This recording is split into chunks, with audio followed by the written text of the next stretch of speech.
This is Lightly Used with Adam and Karen.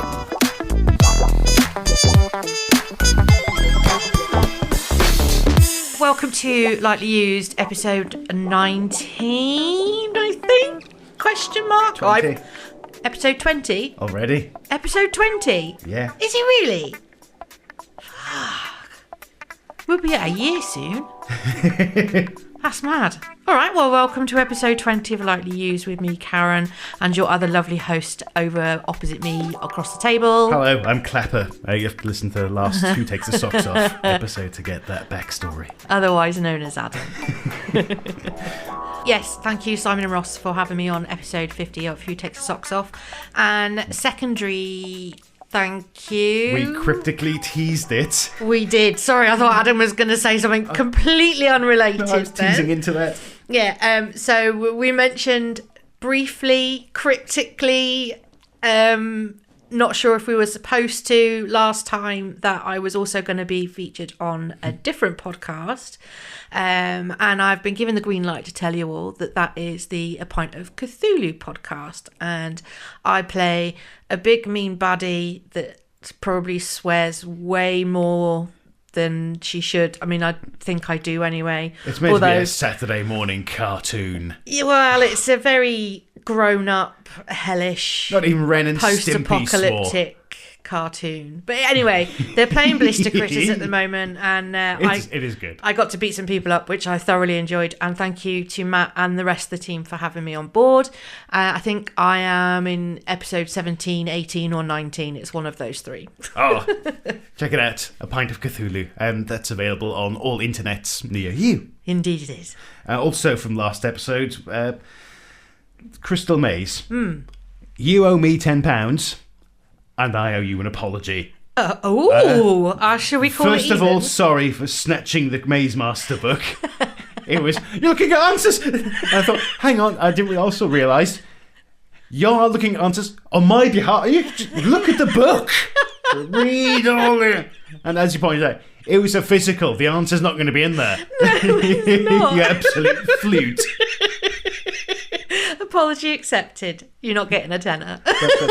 But you did bet that I wouldn't choose a physical challenge. That is true. I'm just very glad that I got the roll of dice and not the jump stars, because that would never have happened. And the bits that have fast-forwarded the audio that you missed, it was Jackson organising picture tiles, and you were rolling a dice over and over to get it 1, 2, just 3 annoying to 6. noises. It was more visual. From last episode, our Bibliotat, I forgot to mention. You can see it on the episode 19 blog post when I showed the page that I learned the phonetic alphabet from. The example of the crime they're responding to, I just pointed out that bit in the bottom of the page, the phonetic alphabet. The top bit of the page, the crime that they're responding to. Remember, this book came out in 1979. Oh. When the burglars break into the fur shop, an alarm sounds at the control room. Well, at least they didn't specify the race of the burglars, just the fact that it was a fur shop. And the version I've linked to in the blogs from 2008, 2009, it says the alarm was from the watch shop. Coming up on the show today, we've got Lightly Used News, Tat In The Box. I'm guessing first. You are. The final episode, or final instalment of The Crystal Maze. We've made it. We've made it. We're finally in that bloody crystal dome. It's taken us... in real time, how many months? Several. And that's probably 6 months. And considering we're doing these fortnightly, that's been twice as long. Yeah. That's how maths work. And it's your choice of book to end the show in Bibliotat. It is, and don't get excited. Okay, I won't. Neither should you either then, listeners. Wait, whoops. Please stick around till the end still.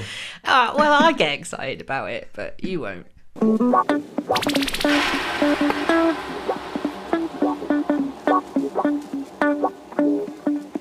For more lightly used reportage, we turn to the Abergavenny Chronicle from Tim Butters on Monday the 1st of July 2024. Abergavenny man claims he's all that stands between the world and eternal night. An Abergavenny man has made the fanciful claim that he is all that stands between this world and eternal night. It's a bold statement, I know, but ask anyone. I've always been about the statement, explained semi-professional paranormal investigator Johnny Turnip. It was Sir Lancelot who awakened me to my true destiny, Turnip told the Chronicle between mouthfuls of Scotch egg. For years, I'd sort of coasted along, no real ambition or motivation, other than to have a good time all the time. But deep down, I sort of knew I was born for something special, and my new mate Lance confirmed it. After meeting a mysterious stranger in Llanfoy Cemetery, Turnip said, "The scales finally fell from my eyes. I saw things how they truly are. Infinite." After claiming to be the reincarnation of Sir Lancelot, the stranger explained that he'd been sent back to Earth to convince Turnip to find and dig up the body of King Arthur before resurrecting the once and future king and restoring balance to the world. At first, it sounded crazier than a barrel of rattlesnakes at a full moon party, explained Turnip. But then, after listening to him ramble on like a head case for a few minutes, it all made sense. Turnip added, Lance said that only a soul pure in thought and deed could wield Excalibur, channel King Arthur's spirit, and heal the world and its people. Instinctively, I knew he was talking about me. In a giddy rush, I quoted Shakespeare. Some are born great, some achieve greatness, and some have greatness thrust upon them. But I tick all those boxes, don't I? Yes, Johnny, you do, he said. You're a very special person. I thought you were going to say very special boy. I stood up in triumph, shook my fists at the heavens and roared, "Who's laughing now, you bastards?" And then a crow landed on a nearby gravestone and started shrieking at me, as if mocking my finest moment, which ruined my triumphant mood a bit. Sensing my disappointment, Lance grabbed both my hands and urged, "There are forces of darkness gathering that seek to cast all that is good and pure in this world into a pit of no return." "You're talking about the general election, aren't you?" I said. Lance just sighed impatiently and replied, "You alone have been chosen to resurrect King Arthur, wield Excalibur, and save humanity from itself. I am old, so old, and have not the strength or courage to do what needs doing. You are true to yourself, Turnip, and care not what the world thinks of you. That is power beyond words, and the reason you have been chosen by the Knights of the Round Table to lead this quest. Do you accept your mission?" I replied, "Man, my mate Tom Cruise would love all this cloak and dagger and mission stuff. He thrives on it. But yes, I accept. Where's my horse? Or have you got me a Harley?" Turnip explained that Sir Lancelot looked at him quizzically before saying, "This is no joke, Turnip. Long is the way, and hard the journey that leads from darkness to light. You will need fellow knights to aid you in your quest. One will fall in battle, one will betray your cause, and one will lose their mind to the terror that lies in the darkness between the stars. Pray tell, who will you name as your brothers in arms? You can pick 4, no more." "That's easy," I said. "I'll take Big Tony, Puerto Rico Paul, Fast Eddie, and if he doesn't have to sign on this week, JFK Jones. They'll be my knights." "Very well," said Lance. "It is done. Summon your men, fill them with courage, inspire them with vision, strengthen their resolve, and take the road to Llandovery in the morn." "Oh, hold on a minute. Repeat what you just said," I cried with a growing sense of unease. Looking all perplexed and pained, Lance began, "Summon your men." No, I interrupted. "The bit about taking the road to Llandovery." "What's wrong with Llandovery?" he asked. "What's right with it?" I bellowed. "Have you ever been to Mid Wales?" "Well, I have. I lived in a cave just outside Bilth-Wells for 4 years during COVID, and I nearly lost my mind. Llandovery's worse. I used to be dragged there as a youngster for family camping holidays, and I don't think I've ever quite recovered. The boredom and tedium and endless fields full of livestock and broken people. I can't go back. I can't." Turnip explained. Sensing I was distraught, Lance grabbed my head between his 2 hands, enclosed in white satin gloves, and said, "Sir Turnip, you must slay this phobia of Llandovery, or it will become your Achilles' heel. I implore you, gather your knights, travel to Llandovery Castle, kneel at the statue of Llywelyn ap Gruffydd, and summon the spirit of the great prince. He alone can guide you to King Arthur's final resting place. The forces of light are counting upon you. Now go forth and save us all." Turnip said, "I've always had a sense of the dramatic. and Lance's words banished all the lingering dread I had of returning to Llandovery. When your job's saving the world, you've got to put personal prejudices aside. Not everyone is lucky enough to live in the Baddie, and as an urban sophisticate, I knew I could probably grow to tolerate people from Mid-Wales rather than actively despise them. I high-fived Lance, roared, "I'll be in touch when the job's done to discuss payment terms," and I ran like the wind to the pub to find the boys and let them know the plan.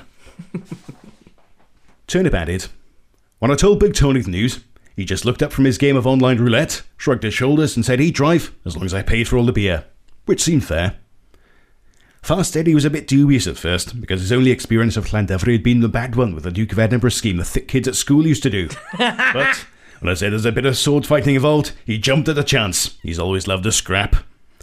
JFK Jones was chomping at the bit, because, as his nickname suggests, he loves anything involving conspiracies. Puerto Rico Paul took a bit of persuading, because he'd had a few bookings that week for his Simon Le Bon tribute act. But when I offered to buy him VIP tickets the next time Duran Duran was on tour, he reluctantly agreed. The gang was united, the game was on, and as we took the road in Big Tony's brand new Bedford Rascal, singing the swords of 1,000 men, it all seemed like a bit of a landish caper. But as we passed a sign reading Llandovery, I knew instinctively that hell and all its hordes lay in wait. To be continued. Brilliant. I must have been one of the thick kids at school because I did Duke of Edinburgh. That's why I laughed so hard at that line.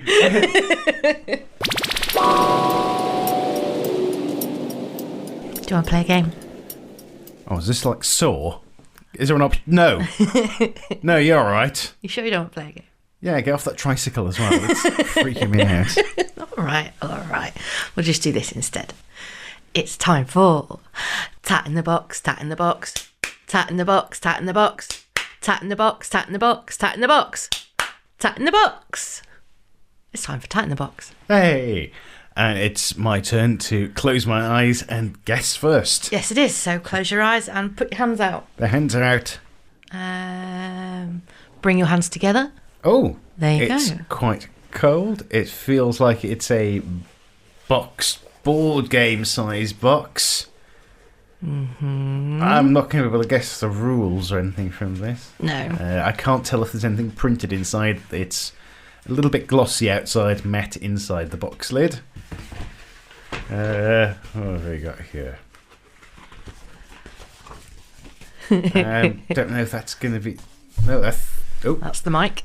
This is, I think, a paper fold-out board. Yes, kind. it's a playing surface. Okay. There's two of those. Okay. Oh. Has this been featured on the show? No. Okay. So I'm not going to get any little Nessie Hunt no, cellophane you're absolutely not going to know what it is. I mean, saying that it's a board game is about as close as you're probably going to get. Right, I've finally got down to some pieces. Yes. It just feels like the world's hardest jigsaw. Right, these are just rectangles and squares. Yes. Do you want to open your eyes? And the way you've laid everything out gives you no further clue as to what the actual game is. No, hang on. I can see the name of Constantine. I'm guessing this is some Star... No, it's maybe not Star... Let me have a look at some more shapes of ships. Constantine... Ipirang. I could have picked an easier one to bloody find. This one's just called Beta 3. And this one's called F2. No, I'm not going to guess the franchise or anything from it, but I'm guessing it's some sort of empire building board game. You sort of strategy sort of thing in space. You dominate an area of space. Yes, so this is the game that I bought on eBay last year and kept super secret, super safe, and didn't unwrap it because I was wanting it to be the next torturous board game that we had to play, like Nessie level rules.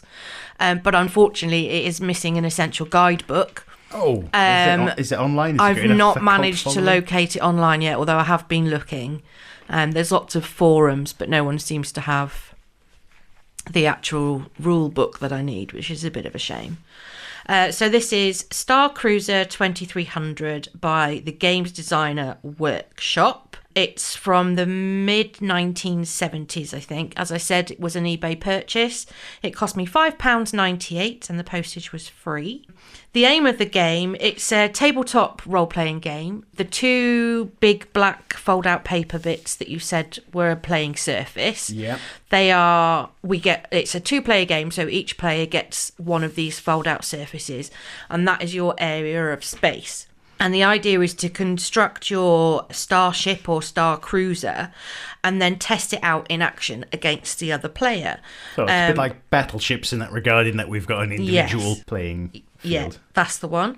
Your opponent's job is to stay hidden and force you to miss hitting them with any of the weapons you so desire to choose. I think there's like missiles and lasers and space mines or something like that. I haven't read it all.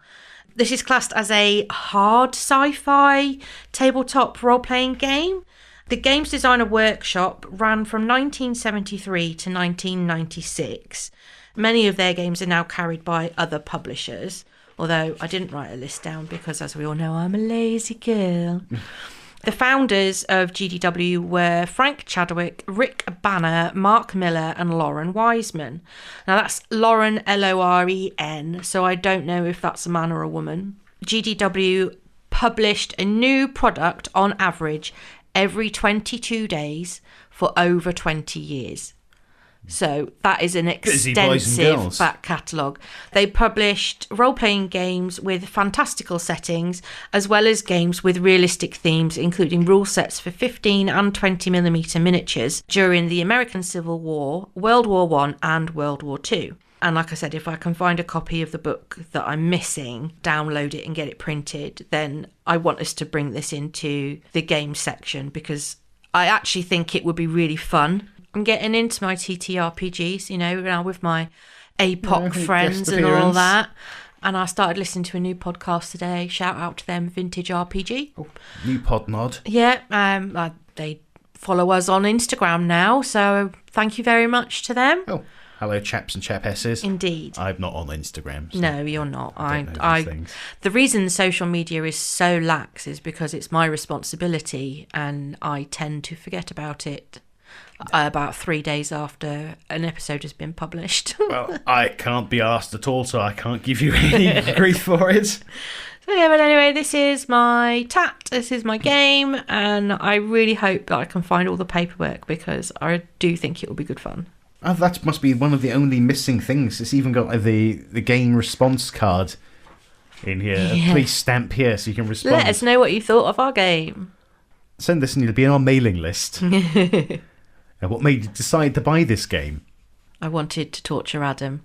The only options they've got is Games Design Workshop, Flyer or Catalogue. I liked other games in the series. I like Game Design Workshop games in general.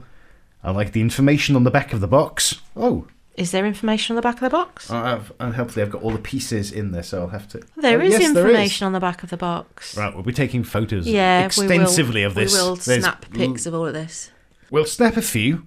If we decide to play it, then we will snap even more of them. Okay, I'll just have a lot of gameplay. I'll just read the top sentence on this. It says, the definitive source of information for the starships of the year 2300 has arrived. Star Cruiser is both a complete addition to the Traveller 2300 rules and an exciting board game of futuristic space combat. I was going to ask, when you're talking, is Traveller one of the foreign names of it? I'm guessing Traveller is the franchise and Star Cruiser is a sort of subsection of that. Yeah, a bit like Star Trek and then Star Trek Next Generation, Star Trek DS9. But also, you can put down you wanted to torture me. Oh, really? Is there any other option? There is a box. Other reason, explain below. And also check this box if it's your first Game Design Workshop game. Oh, awesome. It's a shame really they cool. don't exist anymore, because otherwise I'd have filled that in and posted it to them in Bloomington. Well, it just adds to the value now. Yeah, that's true. Extra mintiness. Mint on paper. Okay. Are you ready to guess? As I'll ever be. There you go. It's time. May the psychic hands forever know thy touchings. I was covering up a noise I'm making there at all. Nearly ready. Nearly ready. Oh my God, you're putting an outfit on or something? Is it fancy dress? Have you come as Bob the Builder? Bloody heels.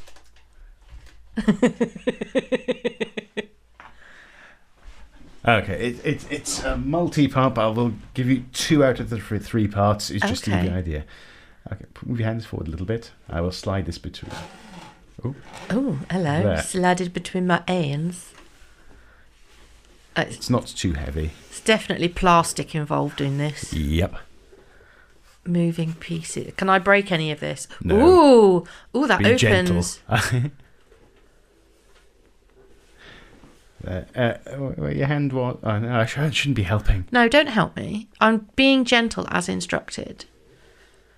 Is it on the correct bottom surface? Yes, it is facing the right way up.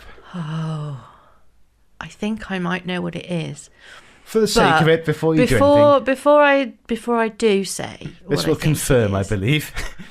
What I wanted to say initially is, you know, the big Optimus Prime rigs, when he's a truck. Oh, I wish. I was thinking, that could be something like that, but it's not the right shape. So I think this is your CD cassette deck combi player minus its speakers. Well, that was the second bit I was going to give you to feel. Ah, right, okay. But, yeah, you can open your eyes. Okay. Oh, there it is. Oh, it's a Sharp. It is. I think I had one of these, but I think it had the clear top with the same green plastic on the front. Well, this is a Sharp XL30 micro hi-fi system, which I found in the attic. Micro component system. Oh, same bloody thing. But yeah, found this in the attic. It's CD, radio, and cassette player. Could barely find any information online, I'll be honest. Oh, what a shame. The only things I could really find online were links to, alleged links to manuals. Lots and lots of them with sites with lots and lots of cookies, and I wasn't going to allow any of them. So, I just wanted to know what year it was made. I think 2005. Oh, really? As late as that? That's pretty much the most I could find out. Wow. It's from 2005 from Sharp. I will say, the push eject on the cassette is very satisfying. It's also very slow. It is slow, but it's ultra smooth. Accidental partridge. Very nice action. So I was never a partridge fan. Sorry, that's gone straight over my head. You can't claim it. I had a quick look online. These are going for around £25 to £50. Which is probably what they were when they came out in 2005. I've got no idea. Couldn't find even an advert for it originally. That's bonkers. Does it work? Yeah, separate speakers, and it works. Oh, brilliant. I just need a power cable for the back of it, and I saw one in RSPCA Llanelli for 50p. Did you buy one? No, I didn't have any coins on me, and I felt kind of bad paying. Can I pay for 50p on card? Yeah, I thought it's going to cost take the a charity fiver. shop. Yeah, I'm not paying that for stupid cable. Yeah, well, you're just not as practical as me. I'd be like, I've only got my card, just take a fiver off it and I'll take the cord. Put the rest in the donation tub. I'll try and remember when I go back, unless somebody's lost the cord for the kettle. Welcome back to what I suspect and kind of hope will be the last section of the Crystal Maze. There are 2 games left to play in the medieval zone, and they are... what? Skill and a mystery. Skill and mystery. Jackson, your choice. I mean, I had a mystery last time, but I really like mystery games. It's a mystery. Is that fair? I don't care. You can have a mystery game. Yeah, Dean's choice. Mystery. Mystery game in the medieval zone. As Jackson said, solve 2 of the 3 riddles to win the crystal. Choose 3 riddles at random. Give the card game to the player so they know the instructions. Read the riddles. Team members are allowed to help in this one. Oh. Once the player gives their answer, confirm it is correct using the solution's opposite. Repeat the above steps. Repeat the above steps for the remaining 2 riddles. Once a player has answered 2 correctly, they win the crystal. No need to ask the 3rd riddle if they get the first 2 correct. Okay? Aye. Right. The average medieval diet consisted of 47% grain-based produce, including beer, 9% dairy, 29% meat, and 10% vegetable-based. The rest was made up of herbs, wines, and spices. What percentage of their diet was made up of herbs, spices and wine? Just a minute, I've lost all the numbers in my head. 5%.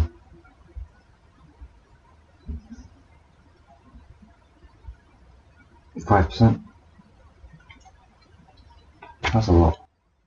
You are correct. 5%. Hey! Well done, I kept losing the Jackson. numbers in my head, sorry. 1 correct.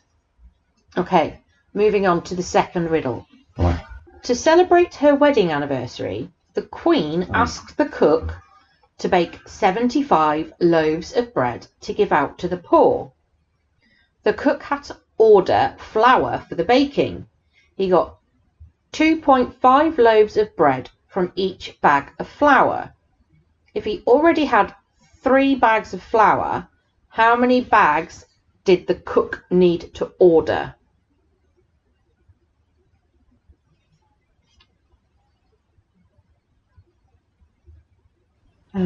Pause for silence. Yeah. I wouldn't have got this. Yeah, really, I need like paper and pen because I have to write my numbers down. So I'm taking. You've already got 3 bags, haven't you? Yeah. Okay. That's for a reason. Okay.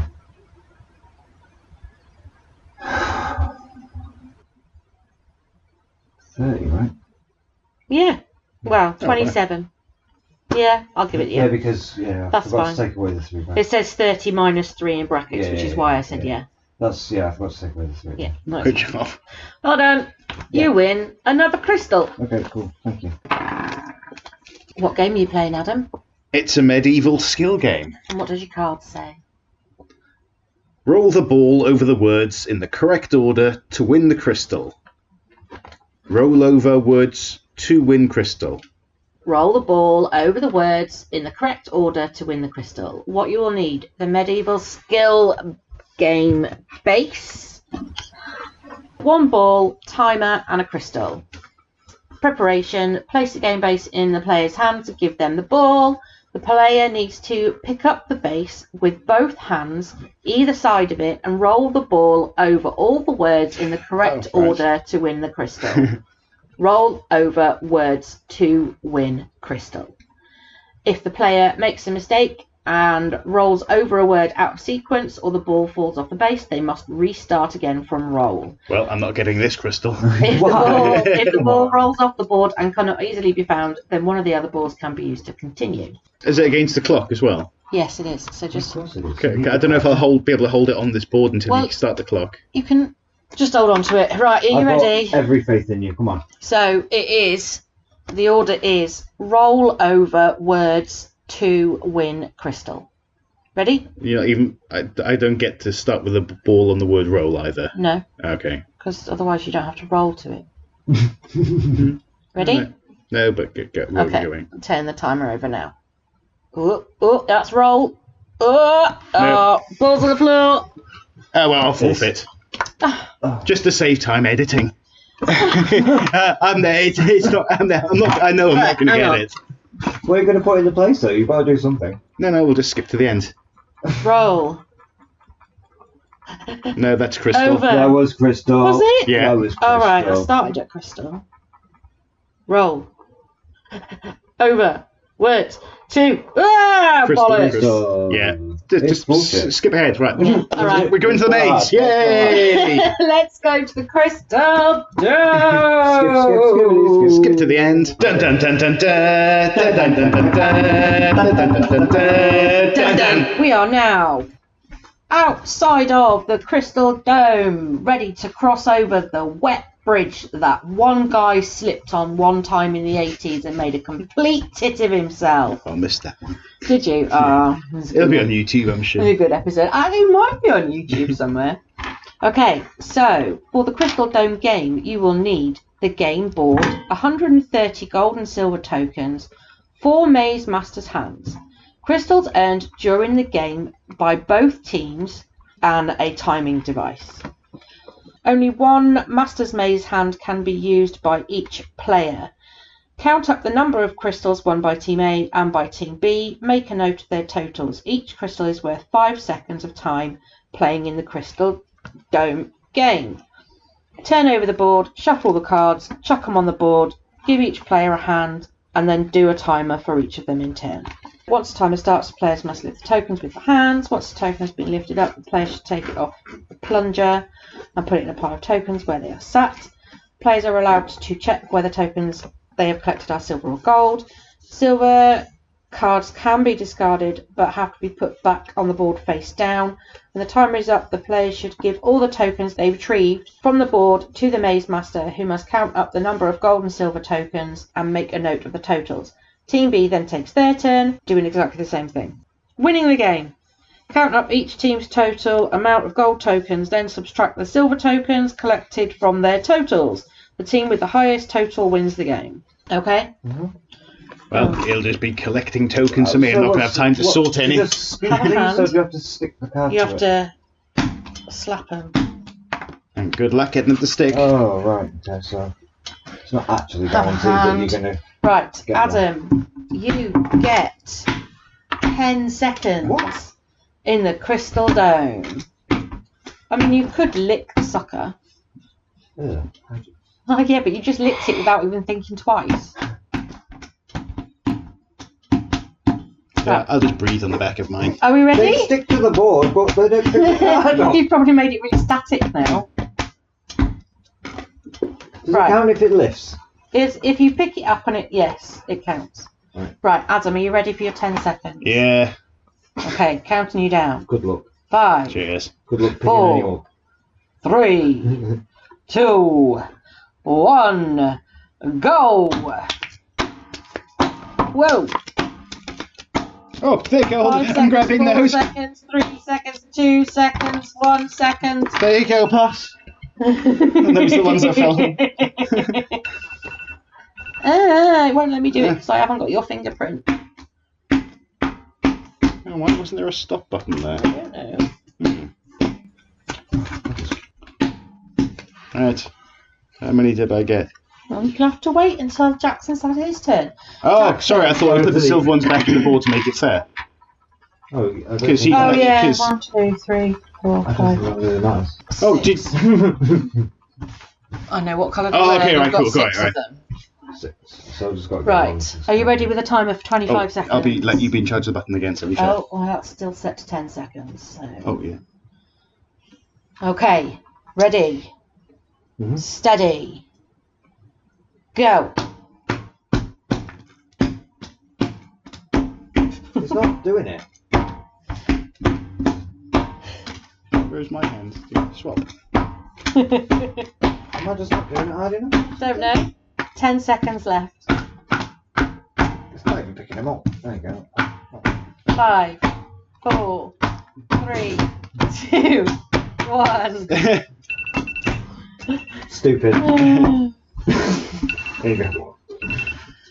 you. That Chuck was me stupid. your cards. They'll all be silver except for the one gold or something. That wouldn't stick. I don't know what to do now. Right. Would you like to know? Absolutely, with bated breath. It looked like it was Okay. more than 6 cards there. There are more. Jackson picked up more than 6 cards. Yes. Not However, 25 seconds with. 3 of them were gold. Yeah, and the rest was silver. So that cancels me down to nothing. And 6 of them were silver. -3. Minus 3. You can't get -3. I might get everyone. I Adam. might have got 1 gold. Adam might be in for a -6 right now. You don't know that. God, how can you think Crystal Maid's on a mine? I only know one of those was gold because it flipped over. Would you like to know You won. what you got? Yes.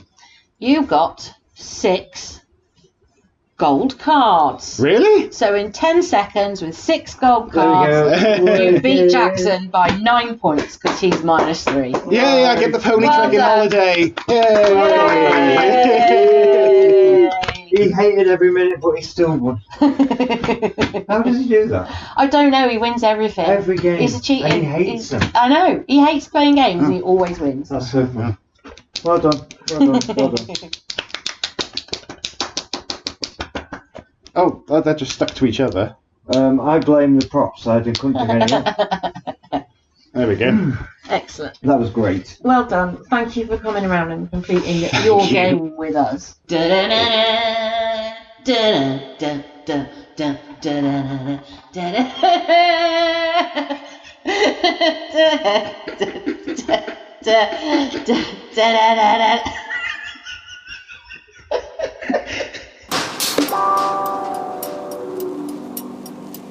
Still surprised they won that. Uh, We recorded that months ago. we did record it months ago, and personally, I think the only reason you won is because I got you that second crystal, Oh, yeah, definitely would. and also that, and Jackson was particularly unskilled with the spanky hands. Let's leave that there. What book have you got today? I have brought The Pebble Spotter's Guide by Clive Mitchell, and it was printed for the National Trust and was a gift from my mum a couple of years ago. So there's a long story behind why I have this book. But I'm a bit of a treasure hunter whenever I go to a beach, and I've always liked pretty pebbles. When I was a small child, I was obsessed with fossils. And so whenever we went to a beach where it was rocky or to a riverbed or whatever, there's me like knees deep in the water. Having a rummage, looking for interesting stones to take home, which, by the way, isn't great for erosion in general. So apologies to all the coastlines that I've affected during my adolescence and early childhood. Hopefully this wasn't on an industrial scale. No, I don't think... Just the occasional pebble. I don't think I could be accused of stealing pebbles from beaches on an industrial scale. Although there was a stone circle just outside the village where I lived in Milton Keynes, up until about the age of 10, next to the canal. And they're big fossilised limestone. And you took them all? Well, I didn't take the whole stone circle, but every time I walked past, I would chip a fossil out and I would take it home. That's wrong. Yeah, those stones are definitely smaller than what they started.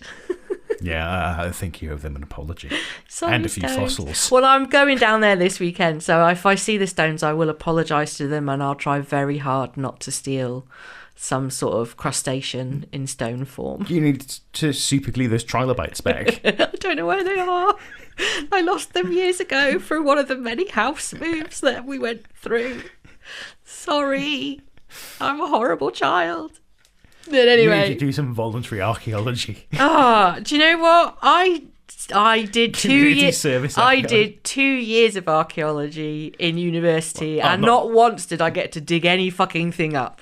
That's not community service. 2 years. I did 2 years of archaeology. Hard 2 archaeology. years of hard archaeology, community service labour through Northampton University. And that's why he resorted to stealing the fossils. They're out in the open here. Yeah. 2 years I dug. Fuck all.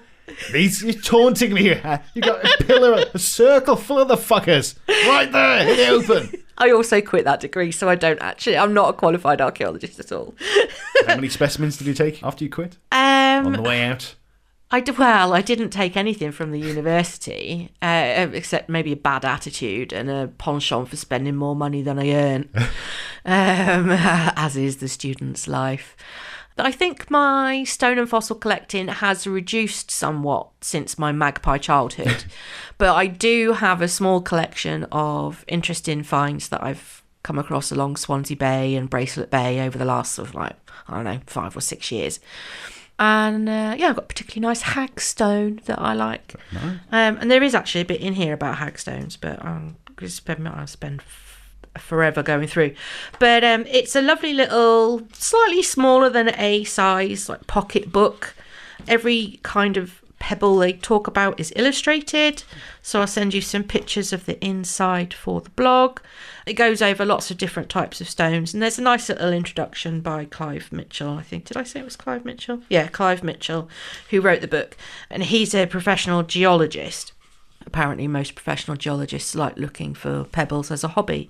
So whenever he finds himself on a beach, he isn't really looking at the beach, he's looking at the topography and where the rocks are laying and what might be interesting and what isn't. I've only got Randy Marsh to go on from South Park. Marsh? Stan's dead. Oh, there He's we a are. geologist. Before he became a weed farmer.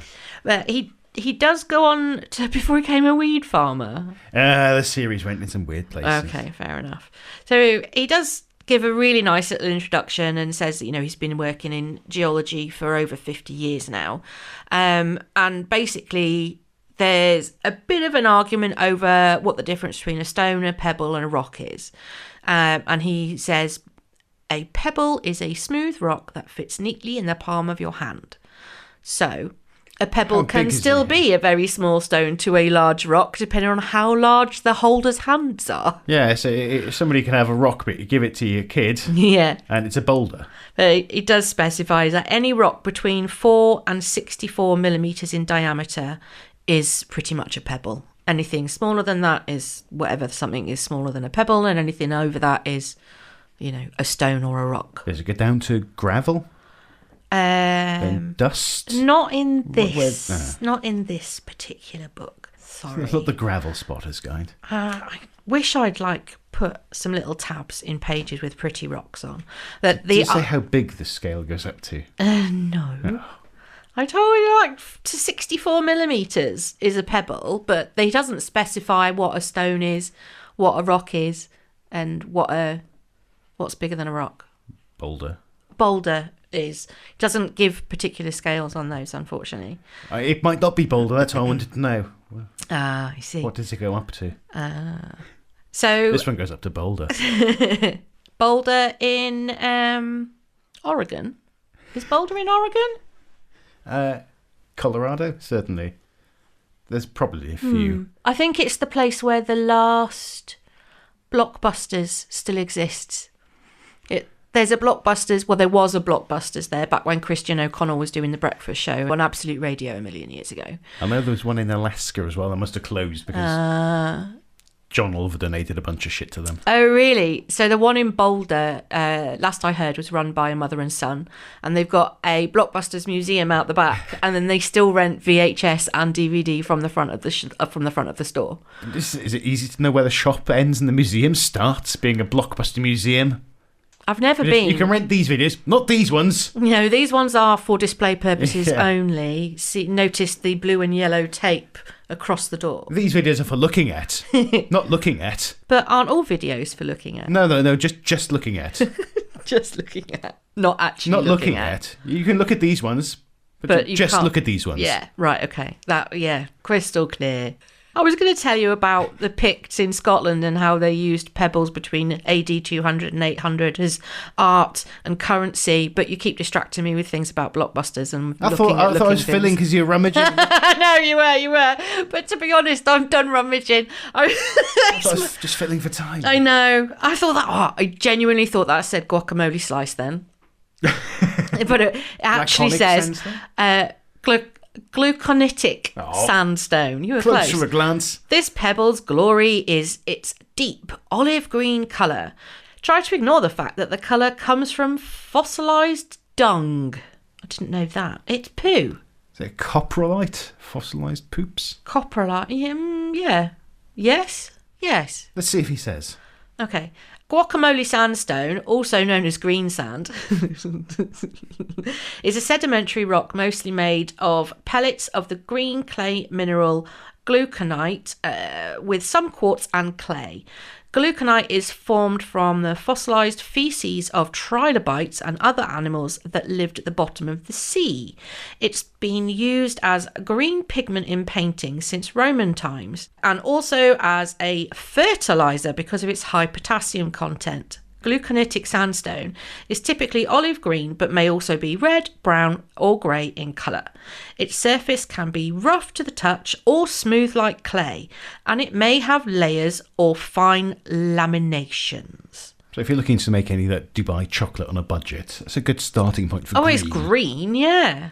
It's been used as a colour since the Romans. Well, didn't the Romans used to use spit and stuff to make their pigments liquid? It's going to go back in your mouth anyway. They were chewing on fossilised trilobite. Where the spit comes from. Anyway, each page has a description of the stone / pebble, and underneath there's a little section where you can say when and where you found it, and a little description. And on the page opposite is a nice watercolour depiction of what an average one of those particular pebbles would look like. Does he tell you to just make a note of it, not to take it home? Oh, he does say that Take stone rubbing. The rule of thumb is stone rubbing. Interesting. I'll have to think further on that. He does say that the rule of thumb is to leave nothing behind on a beach but your footprints, basically. So don't take anything with you. Don't leave anything behind except your footprints. So always take your rubbish home. Looking for the stone. Yeah, and he does argue a good case for how you can make looking for stones not only more efficient but more interesting, by using a 1 square metre grid and placing that over a section of rocks and stones and pebbles that look interesting to you, and then sorting through all of those. And he did say that the stones on beaches tend to be layered from the smallest size at the bottom to the largest size at the top, which is the opposite to how you find to rock. Yeah, it's the opposite to how you find gold. The heavy stuff sinks and that's what you catch, and the light stuff flows away. But stones settle down in the opposite direction, apparently. So yeah, he understands that people like to, when they found pretty things, take them home for a memory. And, you know, if it's just 1 or 2 small things and you're not hammering holes in the rock faces and putting yourself in danger, stealing fossils, creating unnecessary erosion like Karen did as an 8-year-old child, then it's okay. But, you know, don't go down with a rucksack and fill it full of cliff. So no stealing Stonehenge, listeners, okay? Yeah, please don't.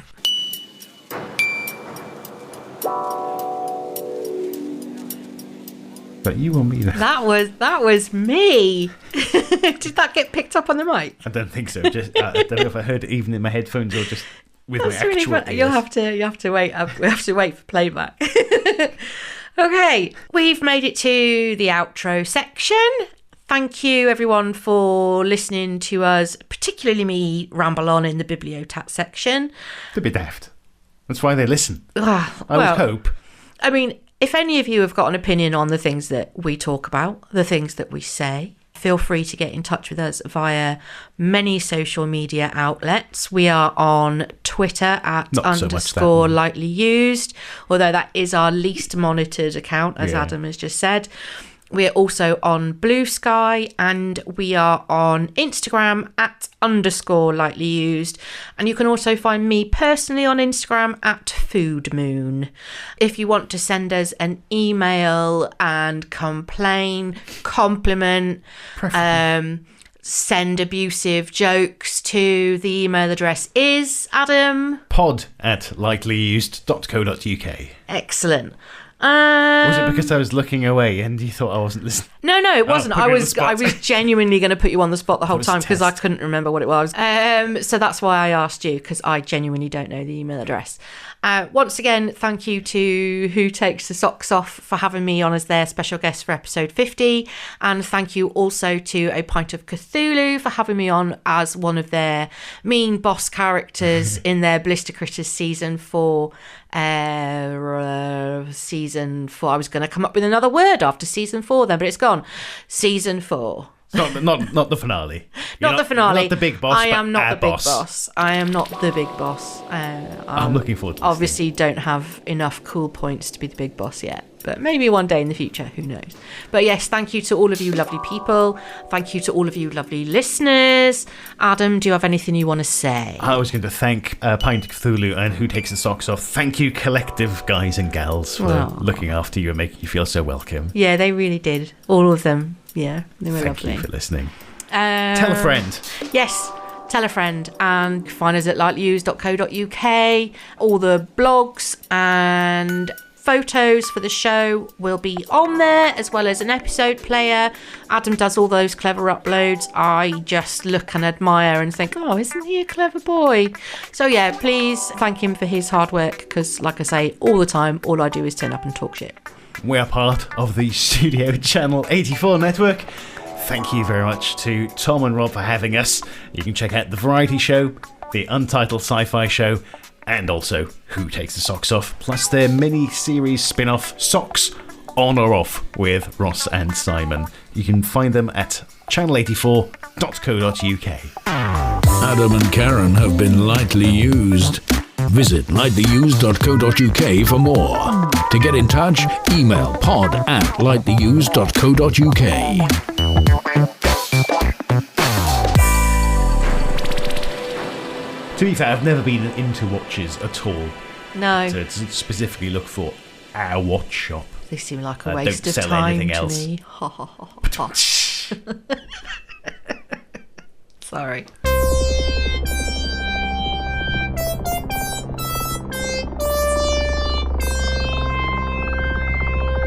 This was a Studio Channel 84 network show. To find more, head over to channel84.co.uk now.